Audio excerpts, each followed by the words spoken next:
Ever found a $5 bill on the street and felt like it was your lucky day? I know I have. But what if you found $500 or even $500,000? Would you still take it? Sounds like an easy yes, but recently, an entire country faced this exact situation, and people refused. Some didn't just ignore the money, they actually threw it away. And here's the strange part. Many of them were very poor and struggled to afford food. So why would anyone reject free cash? Let's go back a bit. In 2021, an armored truck driving through San Diego had an accident. One of its back doors suddenly opened and thousands of dollar bills spilled all over the highway. Cars stopped. Traffic came to a halt. And then, chaos. People jumped out of their cars and started grabbing as much money as they could. Some filled their jackets, others picked up handfuls of cash from the road. And honestly, who wouldn't be tempted? This wasn't the only time it happened. In 2019, something similar happened in Atlanta. Around $175,000 fell onto the road and drivers rushed to collect it. In 2018, near Indianapolis, another truck spilled about $600,000. People even jumped fences to grab the money. It looked like free cash, but it wasn't. All that money belonged to someone. And legally, taking it is considered theft, even if you just picked it up from the street. Now here's where things get interesting. In the earlier situation I mentioned, people were actually allowed to take the money. There were no legal consequences, and yet they didn't want it. Some people even threw it away. So what changed? Why did people risk everything to grab money in one place, but refuse it in another? To understand that, we need to go back in time. Now before we go back in time to uncover this mystery, hit that subscribe button and turn on the notification bell, because who knows, maybe a little bit of that found money luck might follow you too. And trust me, the story you're about to hear only gets crazier from here. All right, deep breath. Let's travel back in time. We've landed in pre-World War I Germany. At first, this might seem unrelated, but stay with me. Back then, Germany followed something called the gold standard. In simple terms, the country's money, the German mark, was tied to gold. For example, a fixed amount of gold had a fixed price in marks. This system kept things stable because the government couldn't just print money whenever it wanted. If they wanted more money, they needed more gold to back it up. So far, so good. This system helped prevent overspending and kept the economy balanced. But then, World War I happened. War is expensive. Really expensive. To pay for it, Germany and other countries abandoned the gold standard. That meant they could print as much money as they needed, without having enough gold to support it. Fast forward to 1918. Germany lost the war. On top of all the money they had already printed, they were forced to pay huge reparations, about $350 billion in today's value. So how did they try to pay it? They printed even more money. And this is where things started to break. Here's the key idea. Money only has value because of what it can buy. If there's a lot of goods but not much money, prices go down. This is called deflation. If there's too much money and not enough goods, prices go up. This is called inflation. Germany had way too much money and not enough goods. So the value of money crashed. Now listen to this. In 1914, $1 equals 4.2 marks. By 1918, $1 equals 8.9 marks. But by 1923, $1 equals 4.2 trillion marks. Yes, trillion. This wasn't just inflation anymore. This was hyperinflation. Prices didn't just rise, they exploded. A loaf of bread went from 3 marks in 1922 to 700 marks in early 1923, to 100,000 marks in mid-1923, to 80 billion marks by the end of 1923. Money became almost useless. People were paid multiple times a day because prices kept changing within hours. They carried cash in bags, baskets, even wheelbarrows. And here's the wild part. The paper money was worth less than the paper itself. People burned cash to stay warm. Kids played with it like toys. Some even used it as wallpaper. Everyone had millions, even billions. But it meant nothing. Germany was on the edge of total collapse. Then one man stepped in, Gustav Stresemann. In 1923, he became chancellor and made bold changes. He introduced a new currency. 1 new mark equals 1 trillion old marks. He stopped printing excessive money. and restructured Germany's payments. And amazingly, within just a few months, hyperinflation stopped. For a short time, Germany's economy recovered and even entered a golden age. Now, let's come back to the present. Remember all that cash lying in the streets? Now you can probably guess why people didn't want it. Because when money loses its value, it stops being money. It becomes paper. Abandoned mansions worth nothing. At first glance, they look like dreams frozen in time. Huge gates, marble floors, empty swimming pools reflecting cracked ceilings. Mansions that once cost millions, now standing silent, unwanted, and slowly falling apart. How does something so valuable become worthless? Welcome to the strange world of abandoned luxury. In places like Detroit, entire neighborhoods of grand homes were left behind after the city's economy collapsed. These weren't small houses. Some were massive, beautifully designed properties that once belonged to wealthy families.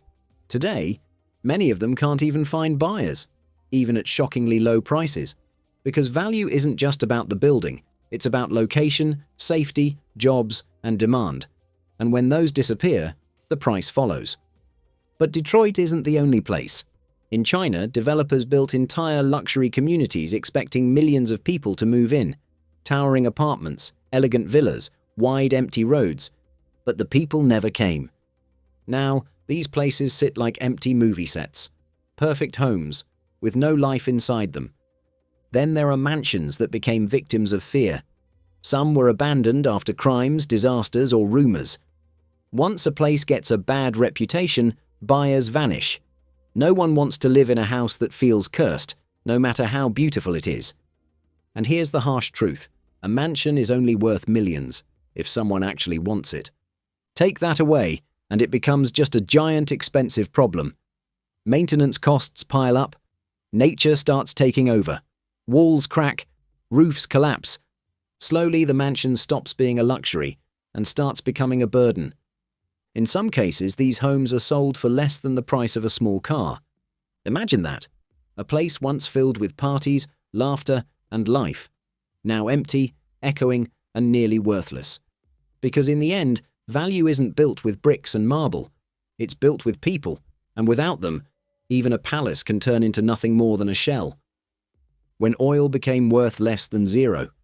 It sounds impossible. How can something as valuable as oil be worth less than nothing? But in 2020, that's exactly what happened. For a brief, surreal moment, oil prices didn't just crash, they went negative. Sellers were literally paying people to take oil off their hands. So what went wrong? It all started with the global slowdown during the COVID-19 pandemic. Planes were grounded, cars stayed parked, factories shut down. The world hit pause, and suddenly, demand for oil collapsed. But here's the problem. Oil production didn't stop. Countries and companies kept pumping millions of barrels every day, and all that oil had to go somewhere. Storage tanks filled up fast, pipelines were packed, even giant storage hubs like Cushing, Oklahoma started running out of space. Now imagine this. You're an oil trader. You've already agreed to take delivery of thousands of barrels, but you have nowhere to store them. What do? You panic. Instead of making money, traders started paying others to take the oil before delivery deadlines hit, because holding on to it would cost even more. That's how prices dropped below zero. On April 20th, 2020, US oil prices fell to around -$37 per barrel. Yes, negative. It wasn't that oil suddenly had no value. It was that storing it became more expensive than the oil itself. Think of it like this. It's like ordering hundreds of pizzas and then realizing you have no fridge, no space, and no one to eat them. At that point, you'd probably pay someone just to take them away. That's exactly what happened, just on a global scale. The event shocked markets, confused millions, and proved something important. Even the most valuable resources on Earth can become worthless if the system around them breaks. Because value isn't just about what something is, it's about whether anyone needs it, right now. Mega projects that became useless.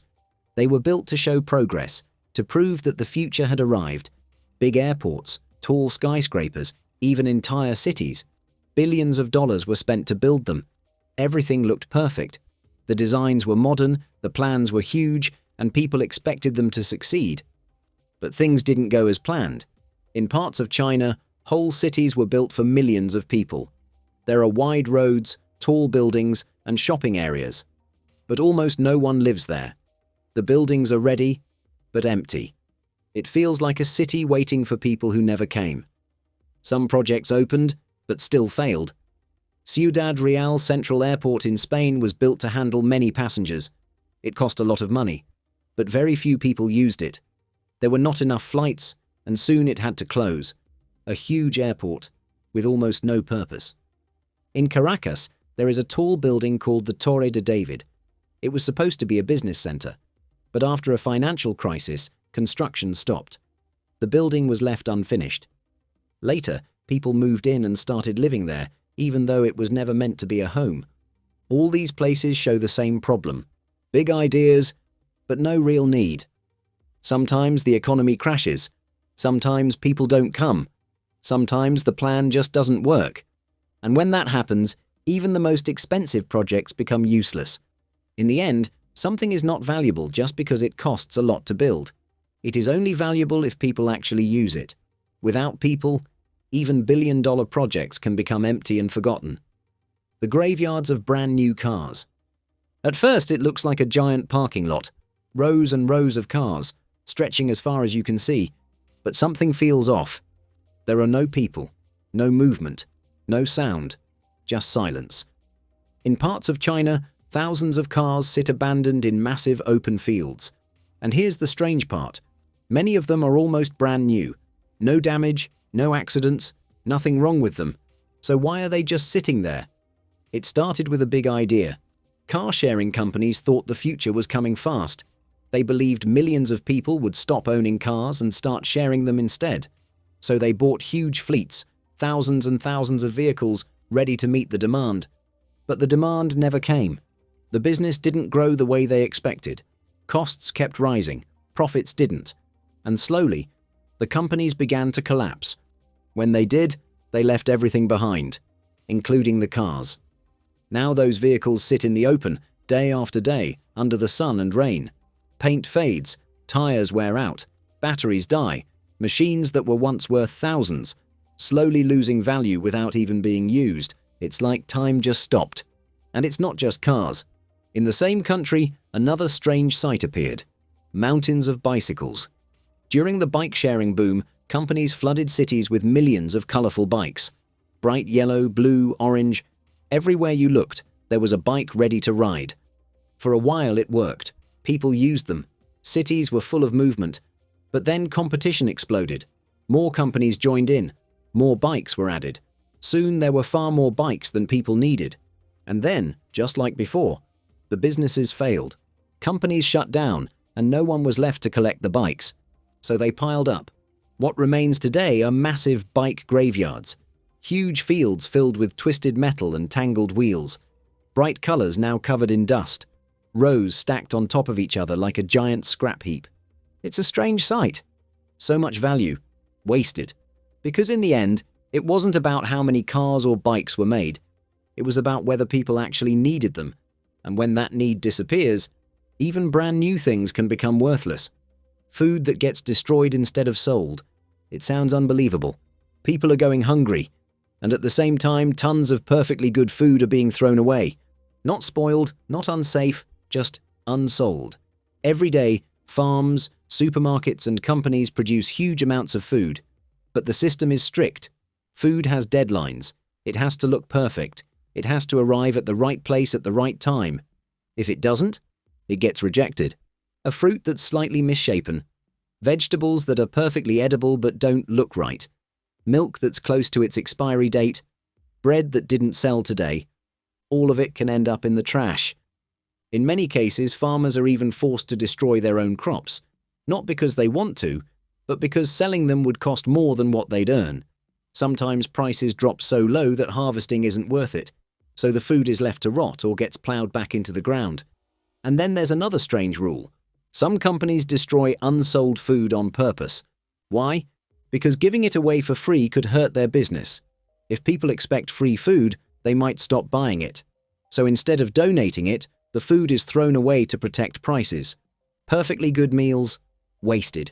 All because they couldn't be sold in time. It's a strange and uncomfortable truth. Value doesn't always depend on usefulness. It depends on timing, demand, and profit. So even something as essential as food can become worthless in the wrong moment. And while it's being destroyed in one place, it's desperately needed in another. And that's all for today. So next time you see something that looks valuable, ask yourself, is it really? If you enjoyed this video, hit that subscribe button and turn on the notification bell. You never know. The next story might completely change the way you see the world. Thanks for watching, and I'll see you in the next one.